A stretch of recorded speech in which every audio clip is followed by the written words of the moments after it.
কয়লার অভাবে কোনো ইটভাটা 2018 সালের আগে বন্ধ হয়নি। আমাদের ত্রিপুরা রাজ্যে এর আগেও কয়লার বিভিন্ন সময়ে সমস্যা দেখা দিয়েছে, কিন্তু কয়লার অভাবে কোনো ইটভাটা 2018 সালের আগে বন্ধ হয়নি। এখানে একটি সরকার আছে বলে আমরা কেউ অনুভব করতে পারছি না।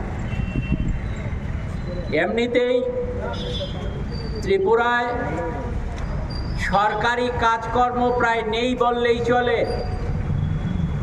যার জন্যে 2018 প্রথম অবধি আমাদের ত্রিপুরা রাজ্যে ইটভাটার সংখ্যা 350 ছাড়িয়ে গিয়েছিল। বিজেপি সরকার 2018 সালে আসার পর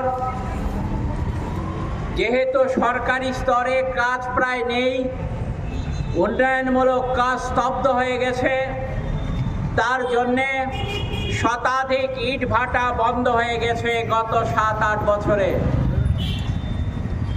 তার উপর গোদের উপর বিষ ফোড়ার মতো যাও কিছু ইট ভাটা ধুকে ধুকে চলছে, সেই ইট ভাটাগুলো আজকে কয়লার অভাবে একটার পর একটা ভাটা তারা আগুন নিভিয়ে দিচ্ছে। তার অর্থ হচ্ছে সেখানকার শ্রমিকরা কর্মহীন হয়ে পড়বেন। আমাদের ত্রিপুরা রাজ্যে এর আগেও কয়লার বিভিন্ন সময়ে সমস্যা দেখা দিয়েছে, কিন্তু কয়লার অভাবে কোনো ইটভাটা 2018 সালের আগে বন্ধ হয়নি। তার কারণ হচ্ছে সেই সময়ে রাজ্য সরকার উদ্যোগ গ্রহণ করে বিভিন্ন সময়ে মেঘালয় থেকে, আসাম থেকে বা বাইরের রাজ্য থেকে কয়লা আনার ক্ষেত্রে যদি কোনো সমস্যা দেখা দিত, সেই সমস্যা সমাধানের ক্ষেত্রে জরুরি ভিত্তিতে রাজ্যের বিগত দিনের বামফ্রন্ট সরকার উদ্যোগ গ্রহণ করত। তার ফলে কোনোদিন ত্রিপুরা রাজ্যে ইটভাটার শ্রমিকরা তারা বেকার হয়ে পড়েননি।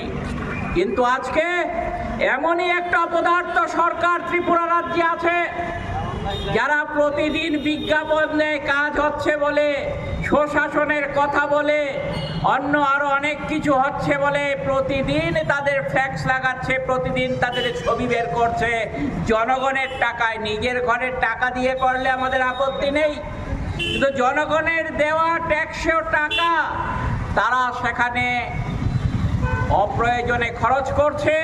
আর দুর্নীতি লুটপাটের কথা বলে তো লাভই নেই। ত্রিপুরা রাজ্যে সরকারি খরচ করার জন্য যা টাকা আসছে তার অর্ধেকের বেশি টাকা লুটপাট হয়ে যাচ্ছে। একেবারে সর্বোচ্চ পর্যায় থেকে সর্বনিম্ন পর্যায়ে অল্প কিছু মানুষ এই দুর্নীতি লুটপাটের সাথে যুক্ত আছে।